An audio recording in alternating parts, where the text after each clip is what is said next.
Lamed Vav Medal of 36a. We have two halachas we're going to discuss today. One is the order of putting tefillin on and taking them off. And the second is the time of tefillin, as in not at night. And when we get to that tefillin, I'm going to make a little when we get to that halach, I'm going to make a little correction on something I said on Monday. On Friday, the general gist was correct. I just made a little bit of a mistake in reading, in relaying the Rabbi's talk, and I'll correct that when we get there. Okay, so with respect to putting tefillin on and taking it off in the correct order.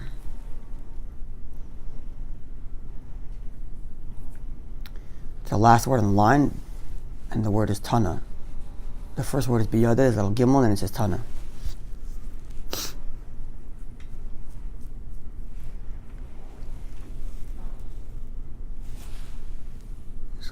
Okay. Tana we learned. Kishumaniach, when a person puts on a tefillin, Maniach shal yad, he first puts on the hand tefillin, V'achkach maniach shal rosh, and then he puts on his head tefillin. It's a standard practice. Standard as in, I don't know of any community that doesn't do this. We did this line about Tanach Sach being Tefillin Averi. You didn't do that. Sorry? What about Tanach Sach being Tefillin? Rabbi Yada, V'chodim Merchem Lachem. We didn't do that? No, we didn't do.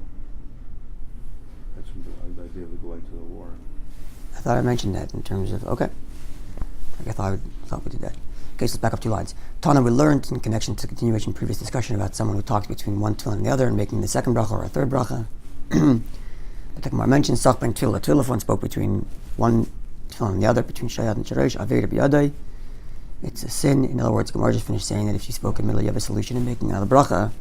Now the Gemara is saying, even so, regardless of which opinion you take, whether you're making a second bracha or a third bracha, or a second and a third bracha, either way, it's not something that's one should rely upon, and it's even a sin. It's a kind of sin where when they would go to war, they would make an announcement. Someone who is worried that he has some sin he's carrying, and thus worried that he might not be successful, he doesn't have God's protection in the war, then he should leave. He should go home. That was one of the things they made an announcement. They made announcements if you just got married this year, if you bought a new field, different things. If you're afraid, and one of the things was if you have a sin and you're worried that you don't have a chance of protection, you should go home. So this is one of the sins that the person would take into consideration. It's a relatively minor offense. Which seems to be relatively minor, but yeah. Okay. I thought we covered that, but I guess not.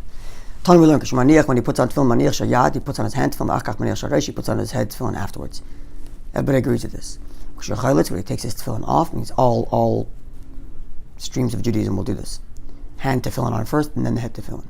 When he takes his tefillin off, he takes his head tefillin off, and then he takes off his hand tefillin. Right, the hand tefillin is only... The hand means the arm. To be the arm, yeah, right? not the palm here. It means the arm. Okay. Yes. I wonder why they don't complete everything and then put on the head tefillin, so that the whole arm is complete. Good question. So the answer to that is that actually many of the customs they just do up here and then go straight down here, one wrap, and then put their head tefillin on. Okay. So one up here, one down here, without doing the 7 here, and then put the head tefillin. Right, and the reason is, we mentioned last week that the primary straps that have to be done on the hand are the one up here, tying it to my hand, and then one down here, and those are the primary. Right? We mentioned that in terms of the length, the minimum length of the hand straps, they have to be able to do one up here and one down here. Right? And in terms of taking off the watch, right? You don't have to take off the watch because it's not part of the primary straps. So, so the reason why people do just one up here, one down here, is because we mentioned on Friday that the tefillin, whichever opinion you follow, the bracha you make on the hand tefillin extends to the head tefillin. Even if the head tefillin gets an extra bracha, or doesn't, either way the hand tefillin bracha has to extend to the head tefillin, right? Which is why if you spoke, you're either making a new bracha because it didn't extend, or you're repeating that bracha because it didn't extend, depending on which opinion. But either way, everybody agrees that the hand tefillin bracha goes to the head.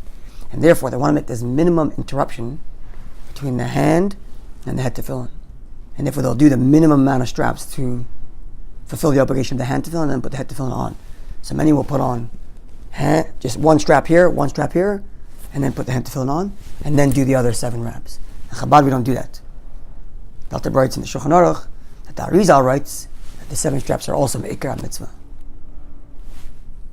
For whatever reason. So those who hold to the opinion of just this and then skip right to here, And then put the hand tefillin on, then put the head. Answer my question is basically saying they agree. Finish the hand, then go to the No, but they don't do any of the straps here. Right, but they do finish here. We do that, but not the fingers No, though. that opinion. Not the But fingers. they wrap it, Just one wrap around. That's it. but they consider that part of the hand tefillin. We also do that. When we put on our head tefillin, Right, but they don't interrupt by going to the head. They go the whole hand thing, then they put the head. not the whole hand, just one here and one down here. They skip all this. Right, but I mean they're finished. Oh, then No, some and of them then- don't go back. do they? Then when they put their head tefillin on, they'll open it up and then do all the straps over here. Those guys do that too. Yeah. So I thought there was opinion. That's all there is. It's just this. Then you wrap here. Everybody agrees that's the minimum.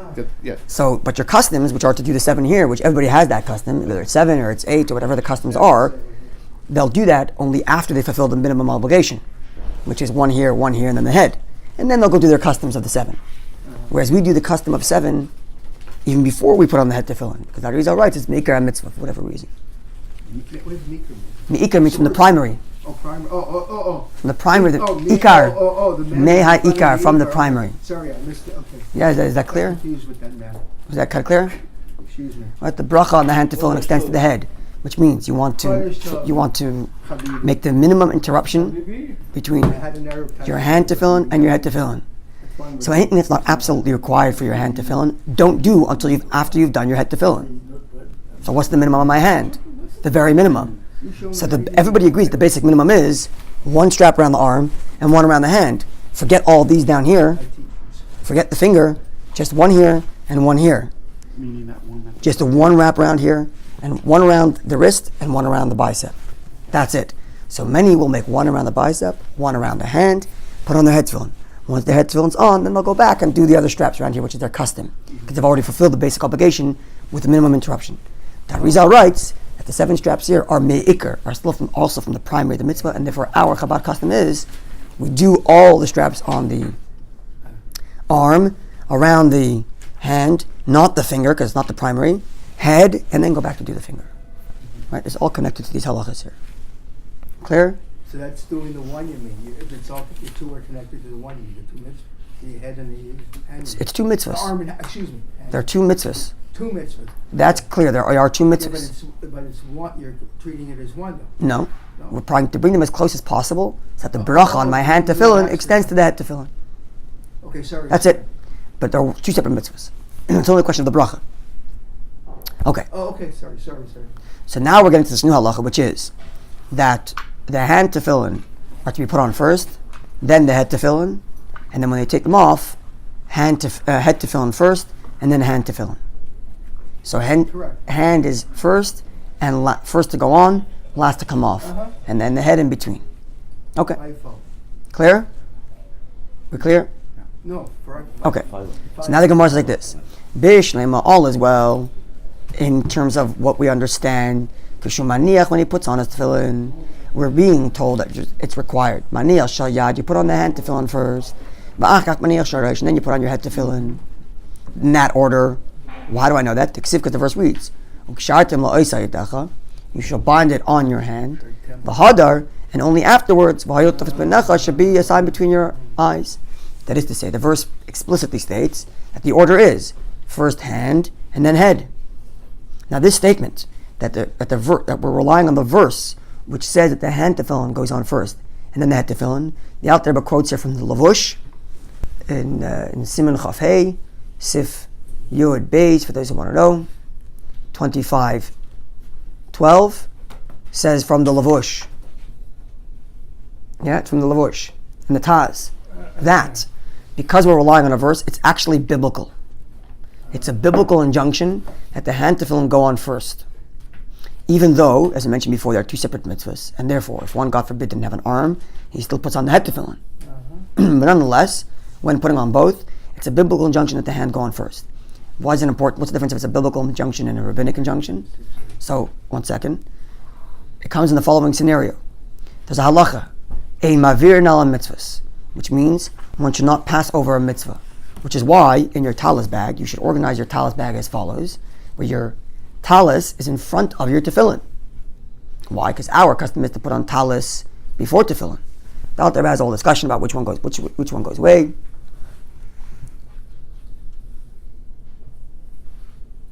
In front of? Yeah, you put your talis in front of your tefillin because the halacha is our custom is to put the talis on first and then put on tefillin.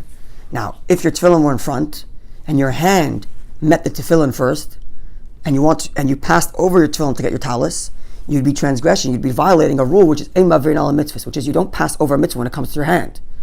So if your talis bag had your tefillin first and your talis behind it, if your tefillin was in front, your big bag, which has both your talis and your tefillin, if your tefillin was in front and your talis in the back, then when you went to put your talis on first, you'd be passing over a mitzvah, and that's disrespectful.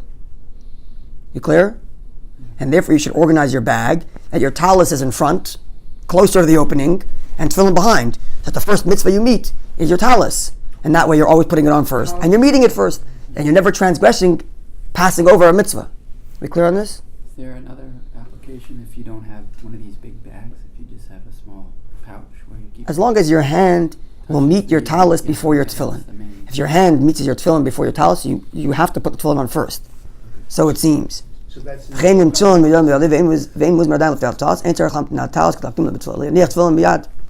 if it has to be one on top of the other. then but if your tefillin your talis is bigger, right? Right. So then your hand will, in other words, your hand shouldn't move your tefillin aside to get your talis, or shouldn't go over your tefillin to get your talis. If it does, then you might have to put your tefillin on first. Now, if the same thing is true here, we're saying that the hand tefillin has to be put on before the head tefillin. Now, what happens if my hand bumps into my head tefillin first? What should I do? So if we were to think it's rabbinic, then you might say, okay, put on your head tefillin first, just like you're putting your tefillin before your talis because it came to you first. But now that we've come to the conclusion based on the Taz and the Lavosh and the Alter Rebbe, that it's actually a biblical injunction that you have to put on your hand before the head, then forego the rabbinic rule of not to pass over mitzvahs, so that you can fulfill the biblical injunction of putting on your hand before your head tefillin. And therefore, even if your hand bumps into your head tefillin first, you still put on your hand tefillin first. Clear? Even though you're passing over the mitzvah, because it's a biblical injunction to put on your hand tefillin first. However, one should organize their bag in such a fashion, or at least train their hand, that their hand first touches their hand tefillin before it touches their head tefillin, so you don't violate that. 1 second, let me conclude this. Which is why, actually, one of the reasons why your hand tefillin is supposed to go on the left side of the bag. I remember this from being taught since I was a bar mitzvah boy. Yeah, exactly. Yeah. Why does it go on the left side? Yeah. Why on the left side? Because the nature of a hand is, apparently, your right hand, when you go forward, the nature is to go inward towards your body. So it goes to the left. That's why Rashi's on the left too. One of the reasons. There's also a Kabbalistic reason, but that's also true. So that way your hand will go straight to your head. Your hand will first meet your hand tefillin before it goes to your head tefillin. That means the left person hand, they're probably doing the reverse then. Might. Yeah, that's a good point. I don't know. I did this. I'm telling you this from memory from when I became bar mitzvah boy, and they taught us how to organize our tefillin bag. This is what they taught us: that the hand tefillin goes in the left because your hand goes that way, and that way your hand will touch the hand tefillin first. Your hand goes inward, right? Your hand moves across more naturally rather than straight. But I'm thinking theoretically, couldn't one have trained one's hand to go straight on the right side?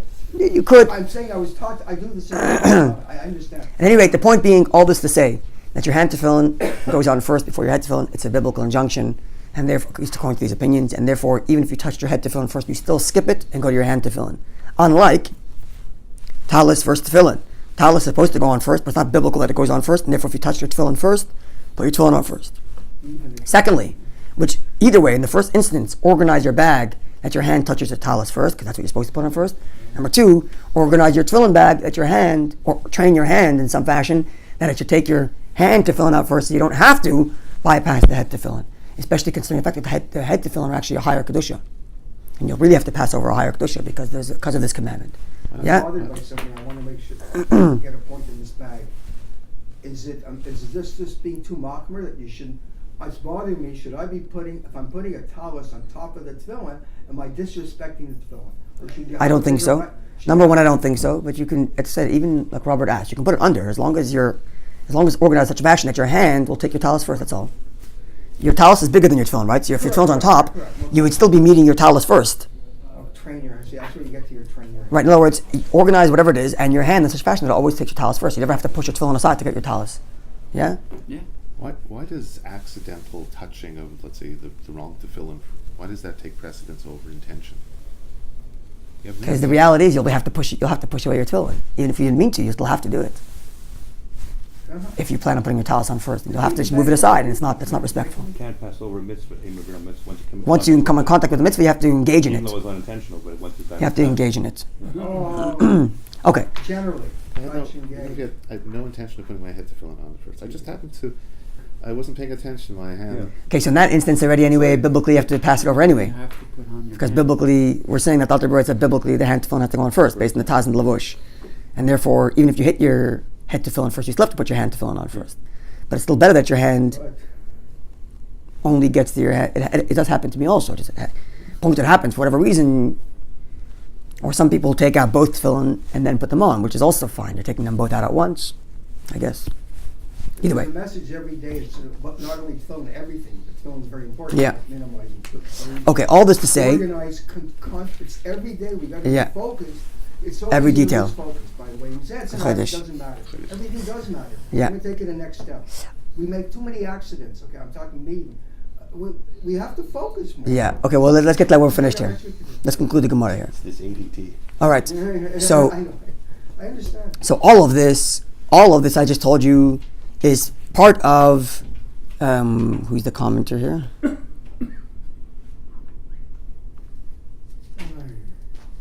It's just the Gemara commenting Bishlema. Yeah. All of this is part of the Gemara's comment, which says that I understand and it's understood why you have to put your hand tefillin on first, because the verse says first hand and then head, and then as we just explained, it's a biblical injunction with all the applications that we explained. But when he takes off his tefillin, you just told me, we just quoted this text which says, you take off your head tefillin first, and then you take off your hand tefillin, minalon.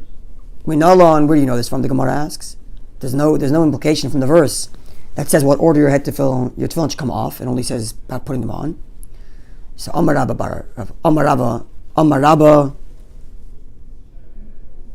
Rav Huna is burly. Rav Huna explained it to me. Said Rabba. Amar Akar, the verse says, "V'hayil tetafos b'beinecha," and they shall be for a tetafos, for a tefillin, for a sign between your eyes. V'hayu is in the plural. They shall be, meaning, kol zman shebeinecha. So long as you have the sign between your eyes, namely your head tefillin, yiyu shtaim, there shall be a plural. So as long as your head tefillin is on your head, your hand should also be there too. And this falls in line with what we explained on Friday. That the mitzvah of the head tefillin is that they should be there. The mitzvah of the hand tefillin is to tie it. Now, in order for the mitzvah of the head tefillin being on your head be proper, your hand tefillin should always be there with it, making the head tefillin mitzvah more complete. Your hand itself. Again, so long as your head tefillin are on your head, Right. your hand tefillin should also be there. On your hand. On your hand, obviously. On your hand already. Of your hand. And therefore, it should always go on after your hand tefillin is on. Okay, well, yeah. And it should come off before your hand tefillin. So that way, there's never a moment when your tefillin is on your head, and it doesn't also have the hand tefillin on the hand accompanying it. And this falls in line with what we explained on Friday, both from a halachic perspective, that the mitzvah of the head tefillin is they should be there, and therefore for its completion, it should always have the hand tefillin. Also, as well as the spiritual significance of the head tefillin, that they are about focusing my mind, which, as we explained, is always under one's control. But in order for the head to be able to be focused, the hand tefillin has to be bind. That is to say, the heart has to be at least held at bay. And thus, so long as the head tefillin on their head, I'm keeping focus, I also have to keep my heart at bay. As we explained on Friday, the Kabbalistic significance, the difference between the head and the hand tefillin. Okay, if you give me one moment, I just want to look up excuse me. Siman Chav Ches. That was our talk in the synagogue the other day, yesterday, but the same thing you covered, Tefillin. Sloppy.